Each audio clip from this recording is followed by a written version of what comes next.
Alô, alô. Boa tarde, pessoal, tudo bom? Sou o Rafael, trabalho na Stone. A gente toca a área de blockchain lá na Stone. Então a gente tem uns projetos bem interessantes acontecendo lá no universo de blockchain, principalmente na blockchain do Ethereum. A gente vai falar aqui um pouquinho hoje para vocês dos fundamentos básicos da blockchain. Então é meio inevitável a gente explicar o Bitcoin, que é o grande projeto que trouxe a blockchain para a gente, como a gente entende hoje. Então o que a gente vai fazer é explicar para vocês um pouco do fundamento da blockchain, o que é inovador na blockchain, um pouquinho da história, um pouquinho dos elementos que compõem a blockchain. E aí a gente vai construir um aqui junto. O Guilherme vai mostrar para vocês como constrói uma blockchain em Go. E a gente vai fazer uma conclusão no final, mostrando o que realmente é inovador e como é que essa blockchain dele podia evoluir para virar a blockchain do Bitcoin. Então, o que é o Bitcoin? Essa frase que vocês estão lendo aí, né, que Bitcoin é um peer-to-peer electronic cash system, é uma frase do white paper do Bitcoin. Então, Satoshi... A gente não acendeu a vela para o Deus da apresentação, gente. Foi mal.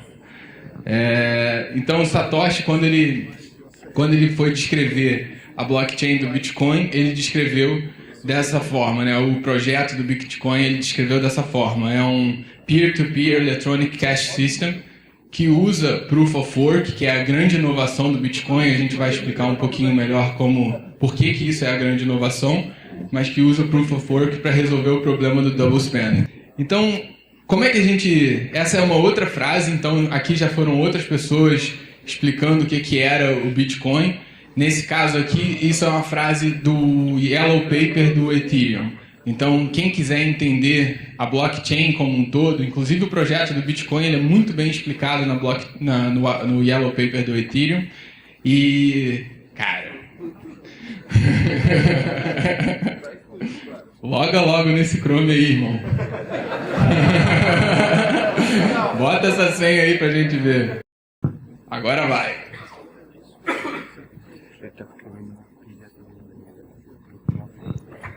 Então, basicamente, é uma máquina de estado... Vocês conseguiram ler a última frase? Então, é uma versão altamente especializada e criptograficamente segura de uma máquina de estado baseada em transações. Então, quem gosta de event sourcing aqui, quem gosta de CQRS, event source, domain driven design e tal, já sabe a vantagem que um sistema desse tem.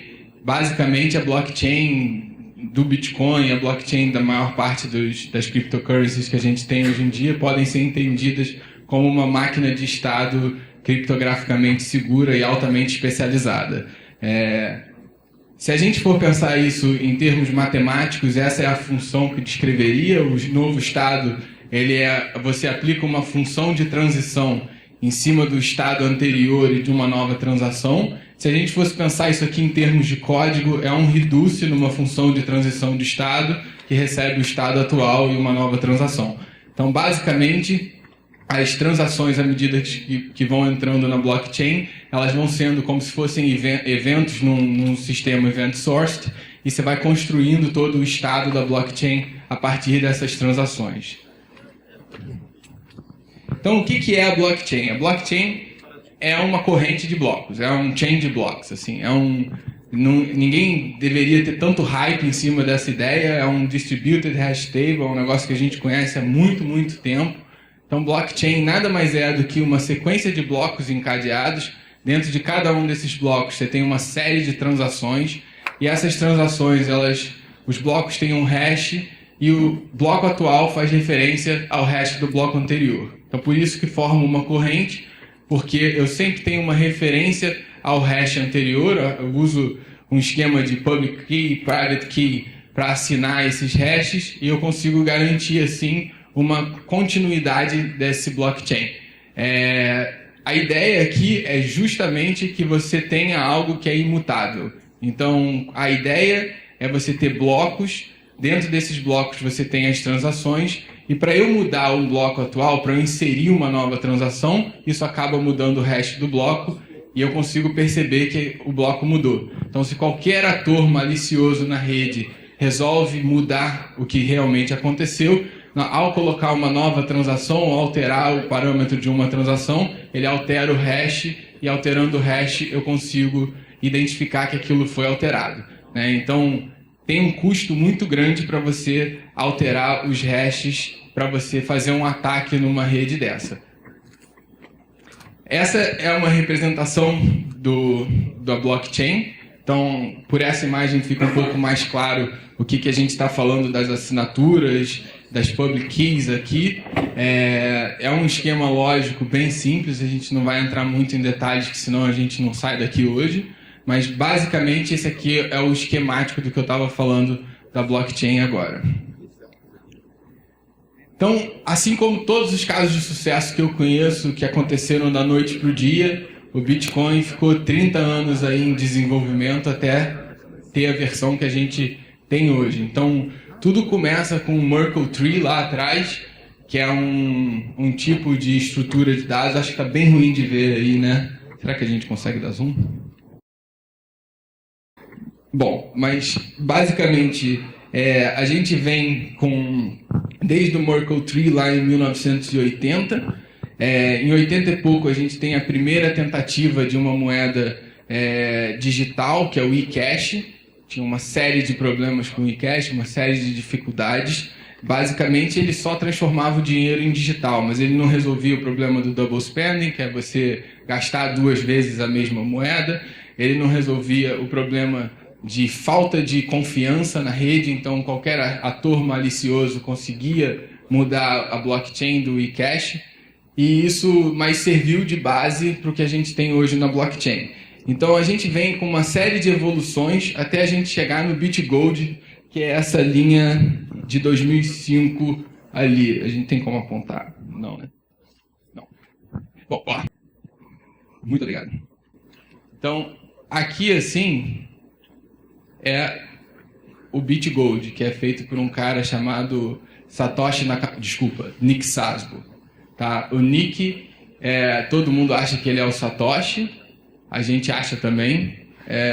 Ele fez tudo que o Bitcoin tem, a única coisa que ele não fez, o único detalhe que ele não colocou foi o detalhe do consenso, que é a grande inovação do Bitcoin, que é o consenso numa rede onde a gente não tem consenso.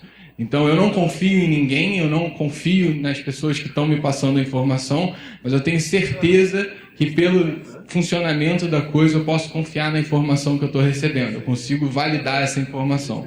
Então, a gente consegue ver aqui que em várias verticais, o Bitcoin, ele junta várias verticais aqui, né? Essa última são smart contracts, então não é muito relevante, mas as outras verticais aqui, você vê que tiveram várias evoluções até a gente chegar aqui no BitGold, que introduz todos esses conceitos que o Bitcoin vai usar depois. Essa pequena vertical aqui é a vertical do consenso de Nakamoto, como a gente chama hoje, que é o que o Bitcoin trouxe de real inovação em cima das outras cryptocurrencies. Então, do ponto de vista de regulação, né, como é que a gente entende isso hoje? Não é um assunto mais fringe, assim, não é uma coisa que é nova, que os bancos centrais não estão olhando, muito pelo contrário.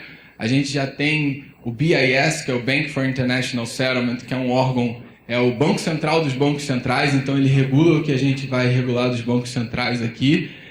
Ele já está olhando para cryptocurrencies, já está olhando para como usar isso, e hoje o Banco Central brasileiro, assim como o SEC, né, que é a CVM americana, tem um entendimento de que Bitcoin é propriedade. Então, assim como ouro, assim como uma outra commodity, Bitcoin é uma propriedade, não é uma moeda. Tá? Então, a gente tem 3 grandes características das cryptocurrencies hoje. Que elas são eletrônicas. 2, que elas não são a liability de ninguém, ou seja, não são passivo de ninguém. E 3, que possibilitam peer-to-peer exchange. Então, para a gente trazer isso para coisas que a gente já conhece, né? Dinheiro, cash é peer-to-peer, mas ele não tem os outros atributos, porque ele não é eletrônico, é papel, e ele é um passivo do Banco Central do Brasil, né? Do Banco Central que está emitindo esse dinheiro. O depósito em banco comercial, ele é eletrônico, mas ele é eletrônico, ele permite peer-to-peer, mas ele é um passivo do banco que está te dando esse crédito, né? Você deposita o dinheiro lá, o dinheiro fica no banco e você passa a ter uma linha no banco de dados dele dizendo que você tem 1 milhão de saldo. Então, esse 1 milhão de saldo ali, o rapaz ali acha que a gente está rico já. Big spender.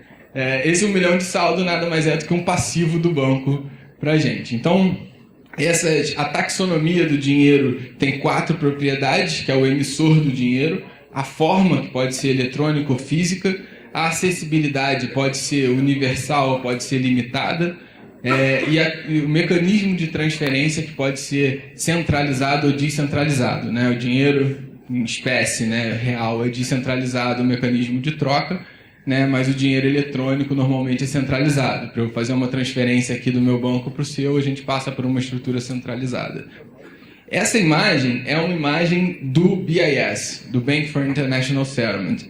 Então aqui a gente consegue ver essa área cinza, é uma área que eles entendem que são Central Banks Cryptocurrencies, são moedas digitais, né, moedas criptográficas, que vão ser emitidas por bancos centrais.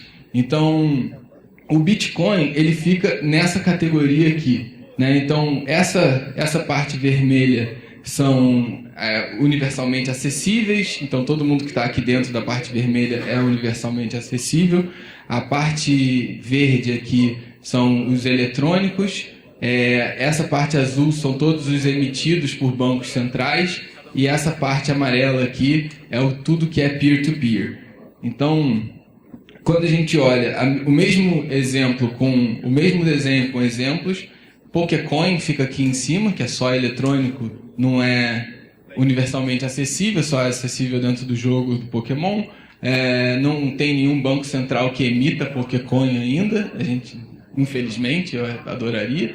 E peer-to-peer não é, porque você precisa de uma estrutura centralizadora.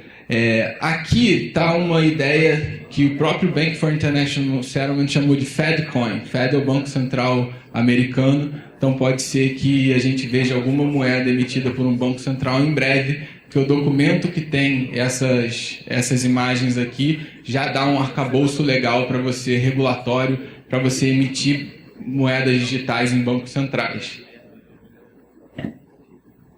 Então vou passar aqui para o Guilherme falar um pouquinho do código da blockchain. Então, pessoal, a blockchain, como ele falou, é uma cadeia de blocos. Por que eu quis trazer isso aqui mostrando o código Google?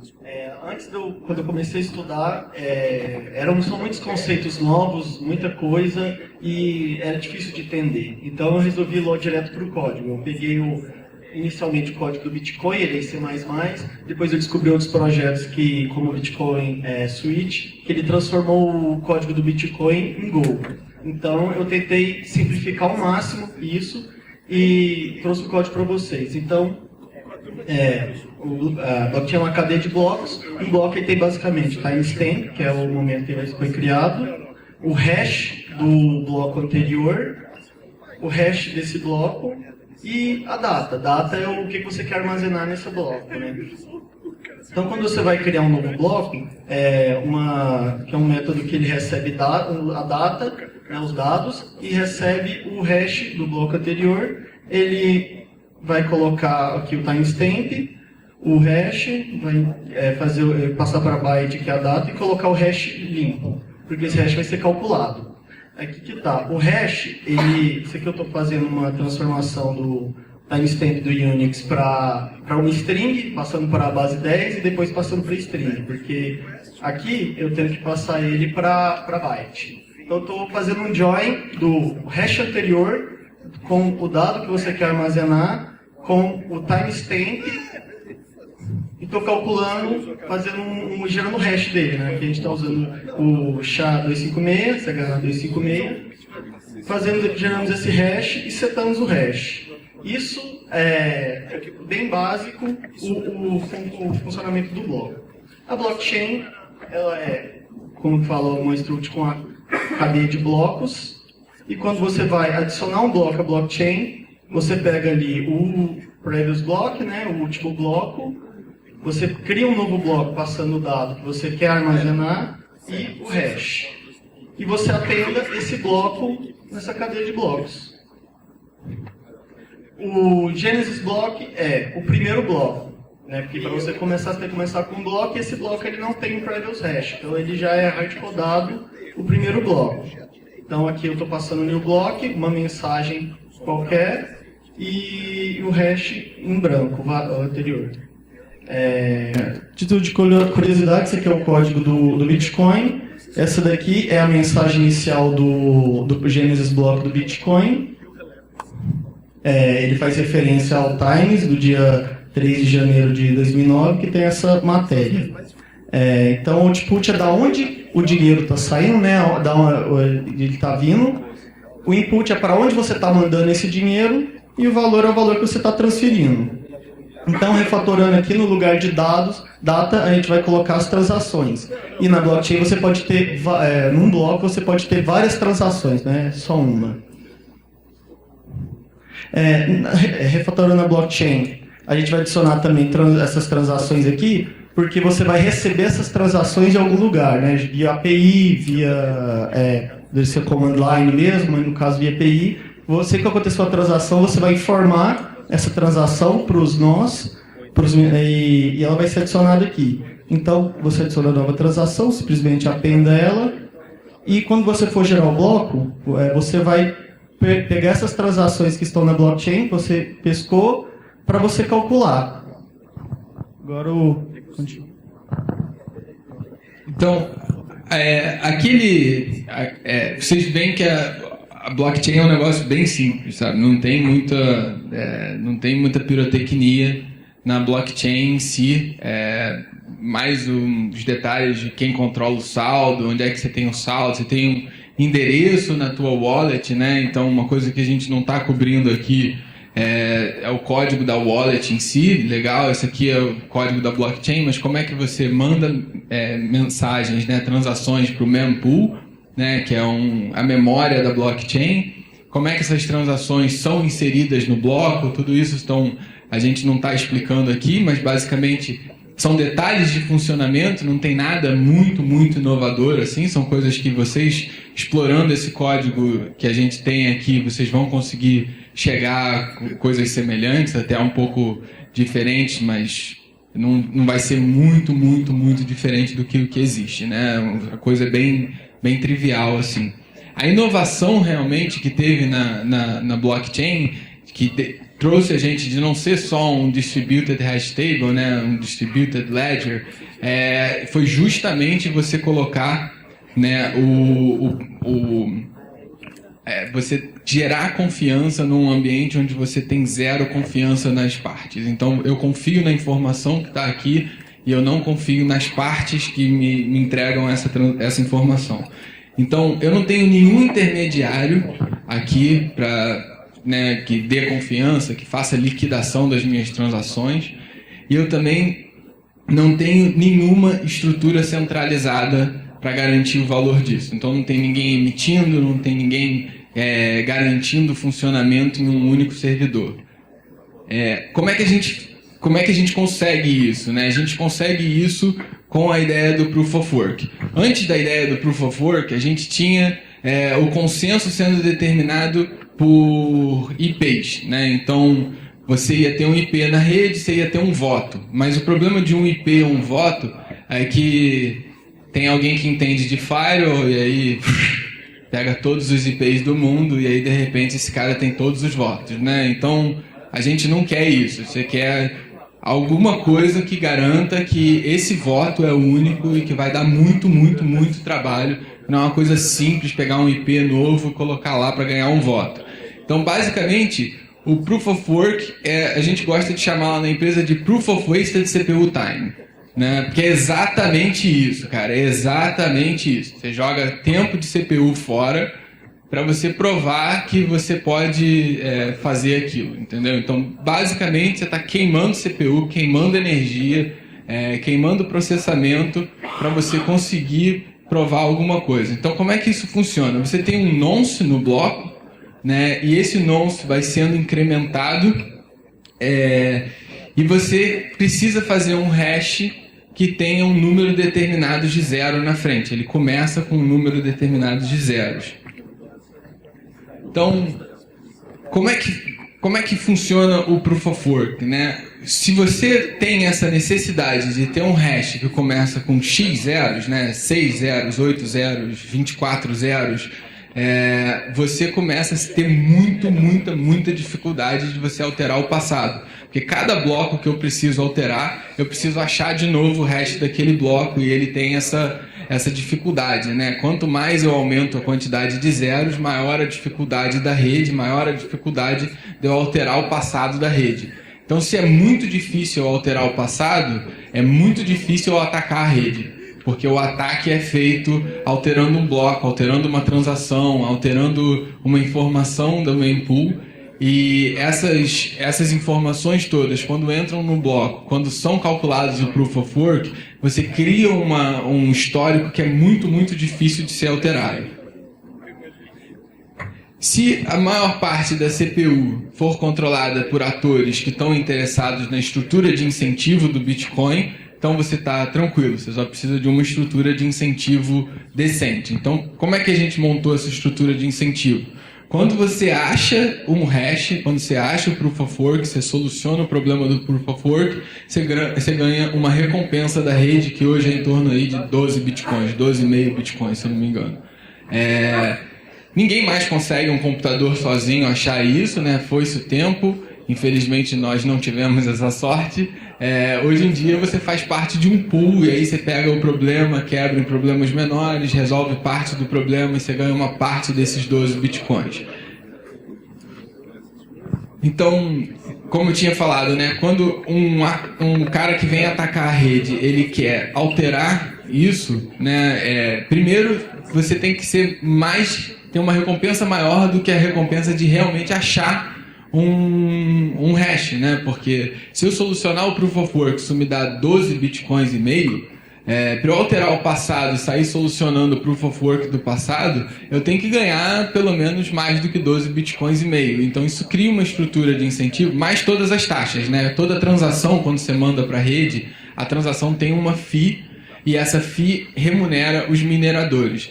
Mineradores são os caras que calculam o Proof of Work, né? São os nós da rede Bitcoin que rodam calculando esse Proof of Work. Eu odeio o nome minerador, eu acho hype demais, eu gosto de ordenador. Assim, o minerador nada mais é do que um ordenador de blocos. Então tudo que ele está fazendo é calculando o hash, colocando o hash na blockchain, né, colocando os blocos na blockchain, e com isso ele ordena a blockchain. Então o minerador é só um ordenador da blockchain, ele ordena os blocos ali em cadeia. Refatorando o nosso código então para entrar o Proof of Work, adicionei aqui mais dois campos no nosso bloco, que são bits, a dificuldade. Essa dificuldade no Bitcoin ela é autoajustável, é uma função que dado o número de hash, né, de blocos, ela vai caindo pela metade. Começou com 50, hoje está em 12,5, e não vai ser esse contador que foi encontrado para gerar esse hash respeitando essa dificuldade.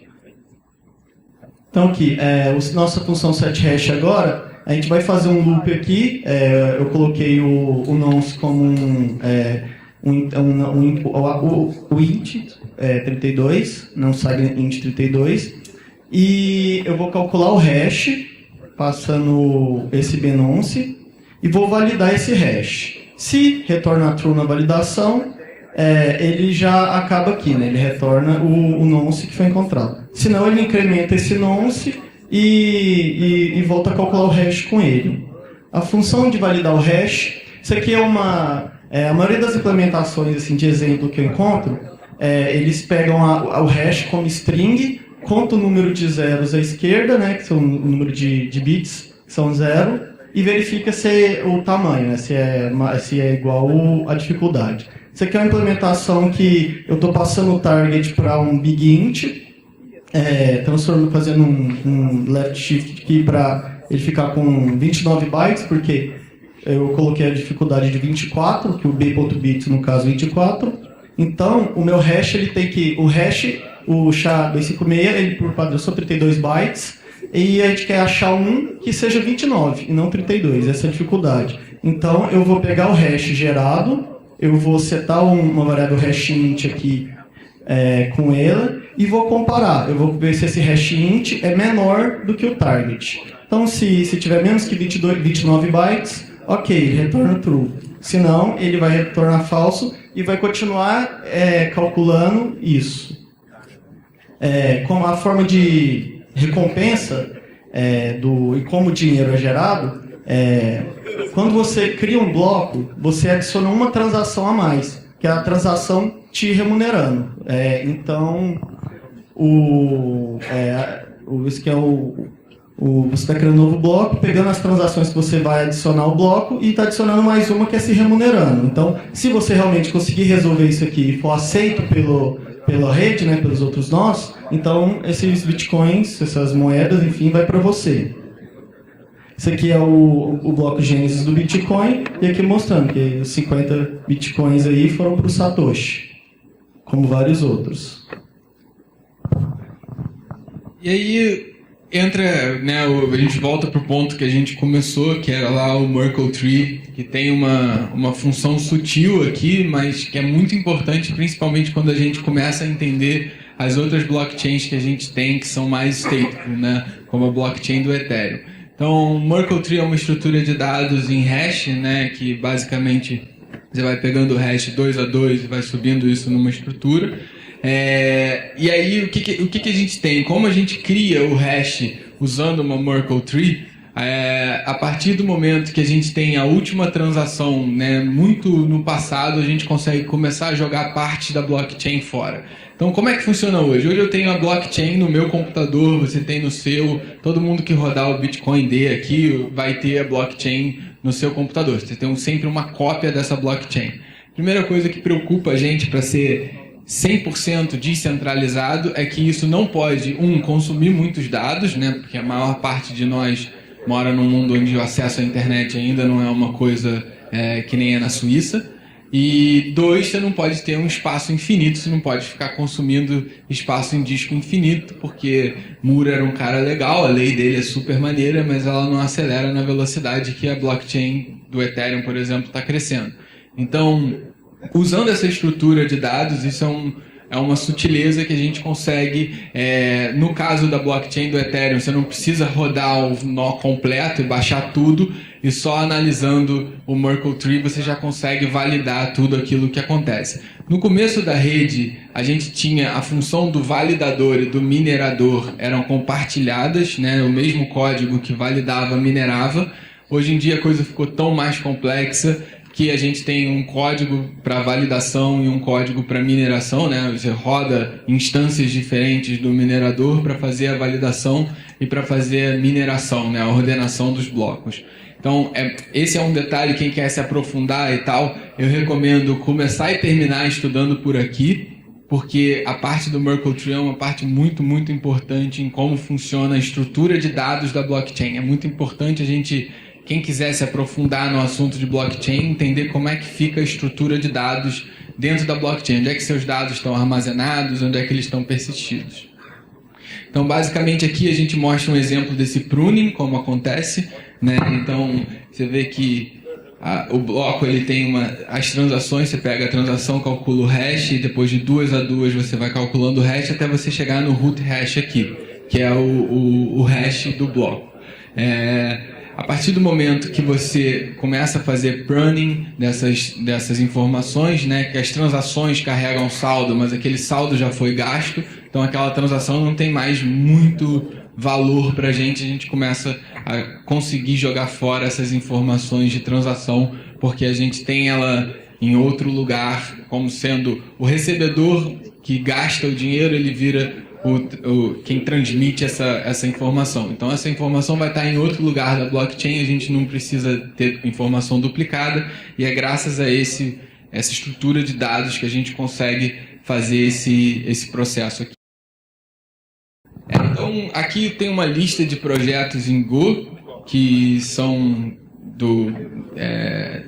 que mexem com blockchain, né? O mais relevante deles, na minha opinião, é o Go Ethereum, que é a implementação principal da Ethereum, que é uma rede que eu particularmente gosto muito. Lá na Stone a gente mexe muito em Ethereum, a gente tem um membro da Ethereum Foundation na nossa equipe, então a gente está muito próximo deles. Tem um produto que a gente fez em parceria com eles chamado Moon Browser, então depois se vocês quiserem dar uma olhada também, não é em Go, mas vale o jabá. E aqui esses projetos dão uma visão muito interessante de como é mexer em blockchain em Go. E, por incrível que pareça, a gente tem um monte de projetos surgindo e Go é uma linguagem que as pessoas gostam bastante, né? A outra opção que tem mais código é C++, e Go tem uma experiência muito melhor nesse aspecto, então você está vendo cada vez mais coisas surgindo em Go. Como eu falei, eu baseei muito o meu estudo do código no Bitcoin Switch, que é o pessoal do Decred criou o Bitcoin Switch para eles poderem forcar o Bitcoin, mas eles não queriam forcar o Bitcoin em C++, então eles reescreveram o código do Bitcoin em Go e forcaram esse código para criar o Decred. Então, o Decred é um projeto que eu acho bem legal também, acho válido dar uma olhada. Ele, além do Proof of Work, tem o Proof of Stake, que é um esquema de governança para você dar poder também para os desenvolvedores e para quem tem realmente a moeda, né? Então, você tem um esquema de voto, não só o esquema de mineração.